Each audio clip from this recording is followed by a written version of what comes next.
No pedí comida para no tener que dividir la cuenta. Tengo 27 años y estoy con este grupo de amigos desde la universidad. Somos como 8 en total, pero 2 personas en particular, Susan y Greg, son unos parásitos. Siempre que salimos a comer hacen la misma porquería. Piden caro del menú y de repente se quedan sin blanca y necesitan que todos los demás les paguen. Lleva años así y estoy harta. El mes pasado fuimos a un asador y Greg pidió un chuletón de $60 más aperitivos y bebidas. Luego, cuando llegó la cuenta, dijo, «Madre mía, el alquiler vencía esta semana. ¿Me pueden ayudar?» Al final todos pagamos como 20 a la más solo por su comida. Susan hace exactamente lo mismo cada vez. El fin de semana pasado, mi amigo Dan me escribió sobre una cena informal en un restaurante del centro. Le digo inmediatamente que si Susan y Greg van a estar, que no cuente conmigo. Pero Dan insiste en que vaya diciendo que debería dejar mis sentimientos de lado por una vez y unirme al grupo. En contra de mi buen juicio, acepto. Llego y somos 6 en total. Estábamos todos charlando y poniéndonos al día, y entonces todos empiezan a pedir. La mayoría de la gente pide comida por unos $40. Lo cual es bastante normal en este lugar. Entonces llega el turno de Susan y Greg. Susan pide un plato de langosta que cuesta unos $85. Además, pide un aperitivo y un vino caro. Greg pide mar y tierra por $70 más bebidas. Estoy viendo cómo pasa todo, y ya sé lo que viene después. Cuando el camarero llega a mí, todos me miran expectantes. Cojo la carta, la ojeo como 2 segundos, señalo la Miller Lite de 4 Wars y le digo que es todo lo que quiero. Dan dice inmediatamente, «Tío, ¿por qué no comes nada?» Me encojo de hombros y digo que se me ha quitado el apetito. Otros 2 amigos en la mesa se miran y luego le hacen señas al camarero para que cancele también sus pedidos de comida. Solo les pidieron bebidas. Después de eso, toda la cena fue incómoda. Susan y Greg están comiendo sus platos de lujo mientras la mitad de la mesa solo bebe cerveza. Me di cuenta de que se estaban poniendo nerviosos porque picoteaban la comida en lugar de comérsela. Entonces llegó la cuenta. El total era una locura por lo caros que eran sus pedidos. Greg inmediatamente agarró al camarero y le dijo, «¿Puedes dividir esto en 6?» Sin siquiera preguntarle a nadie. Me levanté y lo corregí. En realidad lo dividimos en 3. 3 de nosotros solo tomamos bebidas. Greg me miró confundido y dijo, «¿Por qué?» Respiré hondo, manteniendo la calma mientras lo miraba fijamente. «Porque 3 de nosotros solo pedimos bebidas», dije sin levantar la voz, pero con un tono tan firme que se hizo un silencio denso en la mesa. Susan dejó de mover su copa de vino, la sostuvo en el aire y desvió la mirada como si hubiera escuchado mal. Dan me miró con esa típica expresión de «ya empezó de nuevo». Greg, en cambio, frunció el ceño, aún tratando de entender lo que acababa de ocurrir. «¿Estás diciendo que no vas a pagar tu parte de la comida?», dijo Susan, soltando una risa nerviosa. «No pedí comida», respondí. «¿Por qué debería pagar por la de ustedes?» Greg soltó una carcajada seca y cruzó los brazos. «Venga ya. ¿En serio vas a hacer esto? Es solo dinero. Siempre dividimos entre todos. Es como funciona nuestro grupo. No es nuestro grupo cuando ustedes se aprovechan. Pediste mar y tierra. Susan pidió langosta y vino importado. Yo pedí una cerveza de $4. ¿Quieres que la dividamos igual?» Hubo un murmullo incómodo. Dan se aclaró la garganta, pero no dijo nada. Mis otros 2 amigos, los que también solo tomaron bebidas, me respaldaban con su silencio. Susan volvió a dejar su copa sobre la mesa con un golpe apenas audible. «Te estás portando muy mezquina», soltó con una sonrisa falsa y muy poco solidaria. La palabra mezquina me dio un pequeño escalofrío, pero no me moví. «No es mezquindad», dije. «Es dignidad y cansancio. Años soportando esto». Entonces el camarero volvió, tarjeta en mano. «¿La cuenta se dividirá entonces entre 3 o 6?» preguntó visiblemente incómodo. Greg lo miró con molestia. «6, obviamente», dijo. Yo levanté la mano y lo interrumpí. «Oí, divídala entre 3. Nosotros 3 solo consumimos bebidas y cada uno pagará lo suyo». El camarero asintió mirando al grupo sin saber si escapar o quedarse. Greg me lanzó una mirada cargada de rabia contenida. «¿Sabes qué? Olvídalo. Yo pago. Pero recuerda esto la próxima vez que quieras un favor». «¿Un favor? ¿Cómo pagar tu chuletón otra vez?», le respondí sin perder la sonrisa. Dan se frotó la cara. Los otros 2 amigos comenzaron a murmurar entre sí. Susan no dijo nada más, solo miraba su plato, como si de pronto le diera vergüenza terminarlo. Pagamos lo nuestro y salimos antes de que el ambiente se volviera más tenso. Cuando salimos al estacionamiento, Dan me alcanzó. «Podrías haber manejado eso de otra manera», me dijo. «¿Qué manera? ¿Callarme y pagar como siempre?» «No, pero podrías haber hablado antes, no en plena cena. Eso incomodó a todos». «¿Y que ellos nos incomoden cada vez? ¿Eso no importa?», le pregunté mirándolo a los ojos. «Esta vez no me voy a sentir culpable por poner un límite». Dan suspiró y no respondió. Solo se metió en su auto. Yo me fui a casa con una mezcla extraña de alivio y enojo. Sabía que había hecho lo correcto, pero también sabía que eso iba a traer consecuencias en el grupo. Y no tardaron. A la mañana siguiente, el chat grupal estaba ardiendo. Greg había escrito un mensaje larguísimo, quejándose de que algunos amigos estaban arruinando la dinámica del grupo con actitudes egoístas. Susan le respondió con emojis de aplauso. Dan no dijo nada, pero varios del grupo sí lo hicieron y fue entonces que algo inesperado sucedió. Uno de los que no había estado en la cena, Julián, respondió, «Siempre se quejan los que no pagan lo suyo. No es la primera vez que escucho esto». Silencio. Otro, Carla, respondió, «De hecho, yo dejé de salir porque cada vez terminaba pagando cosas que no pedía, pero no dije nada por no parecer conflictiva». La conversación se desvió hacia una serie de confesiones que yo no esperaba. Varios del grupo habían sentido lo mismo durante años, que Susan y Greg se aprovechaban, que el ambiente siempre se volvía incómodo al momento de pagar, que nadie decía nada por miedo a dañar la amistad.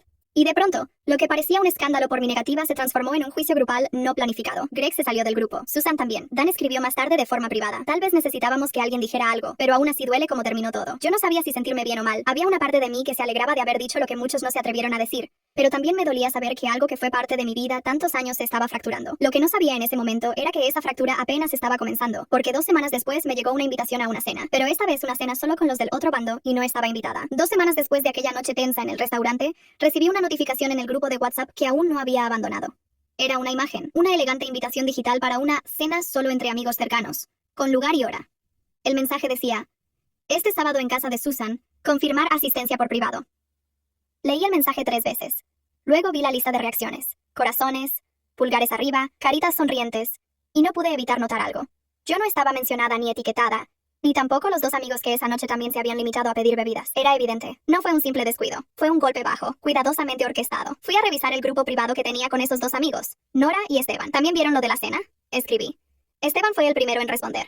Sí, no estamos invitados. Nora añadió. La cena de los buenos amigos. Muy sutil. No respondí. Solo dejé el celular a un lado. Una mezcla de rabia y tristeza me invadió. No era solo una cena, era una declaración. Nos habían expulsado del círculo. Y lo peor fue que Dan, quien había dicho que entendía mi punto, aunque no le gustó cómo lo manejé, sí estaba invitado, y había reaccionado al mensaje con un emoji de risa. En los días siguientes empecé a notar cambios pequeños pero significativos. Menos mensajes en el grupo general, menos memes, menos comentarios en mis publicaciones de Instagram. Era como si me estuvieran borrando poco a poco, hasta que finalmente el sábado llegó. Intenté distraerme todo el día, pero no pude evitar mirar las historias de Instagram. Las vi a todas. Susan grabando su mesa perfectamente decorada, Greg brindando con una copa de vino caro, Dan sonriendo junto a gente con la que jamás había sido tan cercano. Era la foto perfecta del nuevo grupo feliz sin nosotros.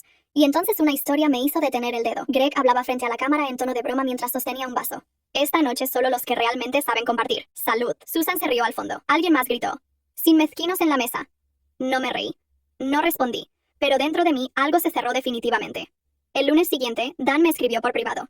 ¿Estás bien? No te vi muy activa este fin de semana. Yo sí estaba ocupada. Solo quería que sepas que no fue personal. La cena fue idea de Susan. Y tú estuviste de acuerdo, Dan. No quise quedar mal con nadie. Estaba en una posición difícil. No respondí más. Pero la conversación quedó grabada en mi mente. Porque lo que más me dolía no era que me dejaran fuera de una cena. Era que alguien que consideré mi amigo no tuvo el valor de decir, si no van todos, no voy. Pasaron los días y todo se mantuvo igual. Distancia, susurros, pequeñas traiciones disfrazadas de cordialidad. Hasta que un viernes Esteban me llamó con una voz extraña. ¿Estás sentada? Preguntó. ¿Qué pasó? Almorcé con un amigo de Susan, uno que no sabe mantener la boca cerrada. Y soltó algo interesante.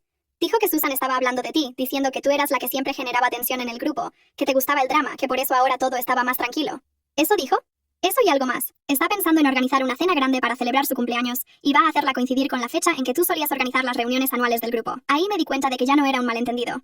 Era una guerra fría, una especie de venganza social silenciosa. Pasé esa noche dándole vueltas a todo, a los años que compartimos, a las veces que pagué sin quejarme, a las veces que callé para evitar conflictos y a cómo en el momento en que puse un límite, me convertí en la enemiga pública número 1. Estaba tentada a dejarlo todo atrás, bloquear al grupo, borrar sus números, empezar de cero. Pero algo dentro de mí decía que eso era dejarles la victoria fácil, y no después de todo lo que había aguantado. Así que decidí hacer algo inesperado. Una semana después mandé un mensaje al grupo general, solo uno. Hola, como muchos saben, este año me tocaba organizar la cena anual. No tengo intención de competir con nadie, pero si alguien aún quiere compartir una noche tranquila, sin lujos, sin cuentas infladas ni falsas sonrisas, mi casa está abierta este sábado. Solo avísenme por privado. No usé sarcasmo, no ataqué a nadie, solo fui honesta. Durante todo el día no recibí respuestas, solo silencio. Pero por la noche Esteban me escribió. Yo voy y Nora también. Luego Carla. ¿Puedo llevar vino? Después Julián. Cuenta conmigo. En menos de una hora ya éramos 6 confirmados y una cosa quedó clara. No estaba sola. Esa noche de sábado, mientras preparábamos comida casera entre risas y música tranquila, me di cuenta de algo. No necesitaba estar en el grupo para sentirme acompañada. Lo que necesitaba era estar con personas que sabían lo que era la lealtad, el respeto y los límites. Pero aún faltaba una última jugada, porque alguien inesperado iba a tocar mi puerta esa noche y no venía por la cena. La cena en mi casa fue, contra todo pronóstico, uno de los encuentros más sinceros que había tenido en años. Nada de posturas forzadas, nada de silencios incómodos ni miradas evasivas al momento de pagar. Cada quien trajo algo. Vino, panes, ensaladas, música. Estábamos todos en la cocina riéndonos de anécdotas pasadas, mientras se cocinaban unas pizzas caseras en el horno. ¿Recuerdan cuando Greg se tiró al lago con el teléfono en el bolsillo? Dijo Julián. Y culpó a Susan por no avisarle que el pantalón tenía bolsillos. Añadió Esteban entre risas. Y así, sin que lo forzáramos, la conversación empezó a girar en torno a ellos. No con rabia, sino con esa mezcla de sorpresa y desahogo que viene cuando uno se libera de algo tóxico. Estábamos en eso cuando alguien tocó la puerta. Silencio inmediato. Nos miramos desconcertados. No esperábamos a nadie más. Me acerqué con cautela, crucé la sala y abrí la puerta. Y ahí estaba Dan, solo, con las manos en los bolsillos y una expresión que no supe leer del todo. ¿Puedo pasar?, preguntó sin mirar directamente a mis ojos. ¿Seguro que no te confundiste de casa?, respondí con tono seco. No estoy seguro. Necesito hablar contigo. No supe qué decir. Lo miré durante unos segundos que se hicieron largos. Esteban se asomó desde la cocina. Dan vio que no estaba sola y soltó un suspiro breve. Por favor. Me hice a un lado sin decir palabra. Entró incómodo saludando con la cabeza al grupo. Nadie lo recibió con entusiasmo. Se sentó en la silla más cercana a la puerta. Por su postura parecía no querer quedarse mucho tiempo. Solo quería decir que no me gustó cómo se manejó todo. Ni la cena en casa de Susan, ni lo que se ha dicho después. Nora cruzó los brazos sentada en el sofá. Esteban, con un vaso en la mano, lo miraba con una ceja levantada. ¿Y ahora te das cuenta?, dijo Julián desde el fondo. No vine a justificarme, aclaró Dan. Vine porque sinceramente me sentí mal al ver la historia de ustedes esta noche. Me hizo pensar, me hizo recordar cómo eran las cosas antes. Cuando no había tensión cada vez que salíamos. Cuando reíamos sin miedo a que alguien hiciera un comentario pasivo-agresivo o se olvidara la billetera. Me senté frente a él, no le dije nada. Quería escucharlo, pero también quería ver hasta dónde llegaba su conciencia. Sé que estuve mal, que no te defendí cuando debía hacerlo, que me dejé arrastrar por el miedo a quedar mal con ellos. Pero ver cómo te sacaron del grupo, cómo cambiaron el relato y te pintaron como la villana, me hizo ver todo con otros ojos. Porque en el fondo sabía que tú no habías hecho nada malo. Yo puse un límite, dije, al fin. Y eso fue todo, pero eso bastó para que decidieran que ya no era parte del grupo. Dan asintió lentamente. Susan está organizando otra cena para su cumpleaños. Esta vez quiere hacerla en un sitio aún más caro. Y ya está diciendo que nadie quiere invitar a la tacaña, como si eso fuera una broma. ¿Y tú?, preguntó Nora. ¿Tú vas a ir? Dan se quedó callado. Luego negó con la cabeza. No, ya no. No después de ver cómo las cosas realmente son. Esteban soltó una risa corta, como incrédulo. Lo bueno de abrir los ojos es que a veces aún hay tiempo para hacer algo distinto, dijo Dan. Sonrió apenas. No era una sonrisa completa, pero era un inicio. No espero que me perdonen todo de inmediato. Solo quería que supieran que no todos los del otro lado están de acuerdo con lo que pasó. Estuve a punto de responderle, pero sonó otra notificación en mi teléfono. Era del grupo general. Lo abrí por impulso, aunque ya ni me interesaba tanto. Un nuevo mensaje de Susan. Atención.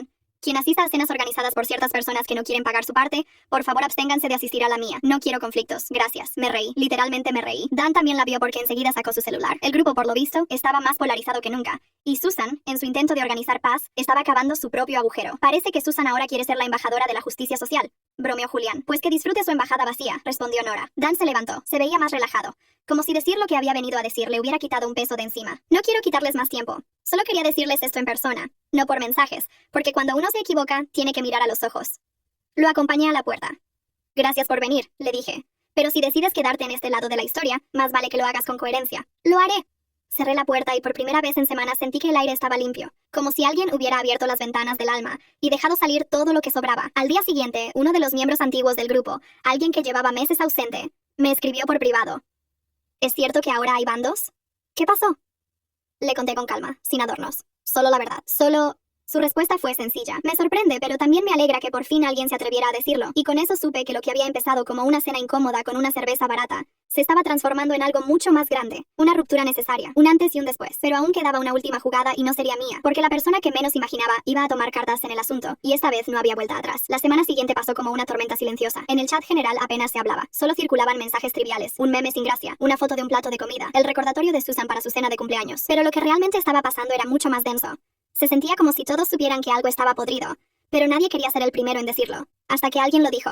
Y no fue uno de nosotros, fue Carla, una tarde cualquiera, cuando ya parecía que las cosas se habían calmado. Carla escribió en el grupo, he estado callada, pero ya me cansé. No está bien lo que están haciendo, ni lo que pasó, ni cómo se le está tratando desde entonces. No es mezquindad exigir justicia, es sentido común. Y con ese mensaje, la grieta se convirtió en abismo. Susan respondió en menos de un minuto. Carla, si vas a ponerte en ese plan, mejor no vengas a mi cena. No necesito energía negativa. Carla no se quedó callada. No es energía negativa, es integridad. Y me retiro del grupo. Que les aproveche su langosta. Silencio. Luego, como si se activara un resorte, 2 personas más se salieron del grupo. Nora y Esteban lo hicieron minutos después y luego, sin previo aviso, Dan envió un mensaje larguísimo.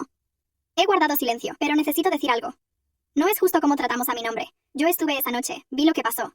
Ella no insultó. No humilló a nadie, solo puso un límite. Un límite que varios de nosotros debimos haber puesto hace años y en vez de respetarla, la sacamos del grupo como si fuera tóxica. Pero la toxicidad vino de otra parte y todos lo sabemos. Esa noche el grupo general colapsó. Mensajes, discusiones, insultos velados. Greg escribió cosas pasivo-agresivas. Susan lo secundó, pero algo en sus respuestas empezaba a sonar desesperado, como si estuviera perdiendo el control del relato. Y entonces una nueva traición se reveló, no desde mi lado, desde el suyo. Julián me envió una captura de pantalla por privado. Era una conversación que Susan tuvo con otra persona del grupo semanas atrás. En ella se burlaba abiertamente de mí diciendo cosas como, es que se cree moralmente superior solo porque sabe usar Excel y saca cuentas en la mesa. En otra parte, incluso decía, Dan no tiene carácter. Al final seguro se le va a voltear. El problema es que esa conversación se la había enviado a la persona equivocada, y esa persona la reenvió a todos. Yo no tuve que hacer nada. Cuando abrí el chat grupal por última vez, Greg ya se había salido. Susan aún seguía, pero no respondía a nadie. Dan estaba escribiendo un mensaje final, breve pero contundente. No se trata de una cena, se trata de respeto, y lo que vi aquí es lo contrario. Me voy. El grupo dejó de ser un lugar seguro hace tiempo, y con eso se fue. Silencio total. Ya no había grupo, solo cenizas. Esa noche, Nora, Esteban, Carla, Julián, Dan y yo nos encontramos en un parque, nada planeado, solo un impulso natural. Compramos helado, caminamos, reímos a ratos, a veces en silencio. ¿Y ahora qué? Preguntó Julián medio en broma. Ahora empieza otra etapa, dije. Dan, que aún cargaba con algo de culpa en los ojos, me miró de reojo. Gracias por no mandarme al carajo cuando aparecí en tu casa. Susurró. No iba a hacerlo, respondí. A veces lo que más se necesita no es que alguien esté del lado correcto desde el principio, sino que tenga el valor de cambiarse del lado cuando importa. Nos quedamos en silencio. Pero era un silencio distinto, un silencio de paz, un silencio limpio. Al día siguiente recibí una última notificación. Era una historia de Susan en su cuenta privada. Una foto de su cena de cumpleaños, una mesa enorme, elegante, con copas y platos caros. Pero solo había 2 personas sentadas, ella y una mujer que no conocía. El texto decía, a veces menos es más, solo para los que valen la pena. Me reí, no con burla, no con rencor, solo con alivio. Había perdido un grupo, pero había ganado algo más valioso, la certeza de que no estaba sola. Y eso, al final del día, era todo lo que necesitaba. Pero aún quedaba un detalle pendiente, uno que aún no se había resuelto, porque esa cena con Greg y Susan había dejado una cuenta sin pagar. Y no me refiero al dinero, me refiero a algo más profundo, a la conversación final que aún no había tenido, y que llegaría cuando menos lo esperara. Pasaron unas semanas, la vida volvió a su ritmo, aunque distinto. Ya no había grupo de amigos como tal. Algunos se distanciaron sin drama, otros se quedaron cerca.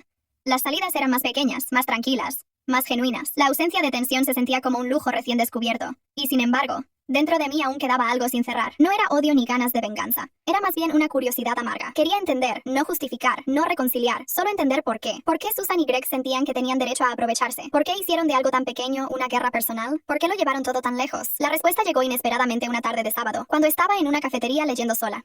Sentí una sombra acercarse y al levantar la vista lo vi. Greg llevaba una camisa arrugada, la barba crecida y los ojos hundidos. No era el mismo Greg seguro de sí mismo que se había reído cuando pidió dividir la cuenta entre 6. Este Greg parecía roto. ¿Puedo sentarme? Preguntó. No dije que sí, pero tampoco lo detuve. Se sentó. No te preocupes, no vengo a discutir, dijo mirando el café frente a mí. Solo he estado pensando mucho en todo lo que pasó. No respondí. No era mi turno de hablar. Nunca me había sentido fuera de lugar con ustedes hasta que pasó lo de esa noche. Y al principio me enojé, no por lo que hiciste, sino porque me hiciste ver lo que no quería admitir. Lo miré sin juicio, solo esperando que continuara. Siempre supe que Susan y yo pedíamos de más, que ustedes callaban por evitar problemas, y sí. Me aproveché muchas veces, pero nunca pensé que eso era tan grave. Pensé que era parte del juego. No era un juego, le dije por fin. Era tu comodidad y nuestro silencio, y nos salió caro. Greg asintió bajando la mirada. Susan no lo tomó bien. Siente que todos le dieron la espalda, y tal vez sí. Tal vez la culpa no es solo de los demás. Tal vez es de ella y mía, por no escuchar antes, por burlarnos, por no ver que lo que tú hiciste esa noche no fue egoísta, fue valiente. Sentí que algo se desinflaba dentro de mí. No era alivio, era resignación. Como cuando te das cuenta de que alguien finalmente entendió, pero demasiado tarde.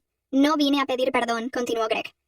Solo quería que supieras que si pudiera retroceder el tiempo haría muchas cosas distintas, pero ya no se puede. Solo queda vivir con ello. Y aprender, supongo.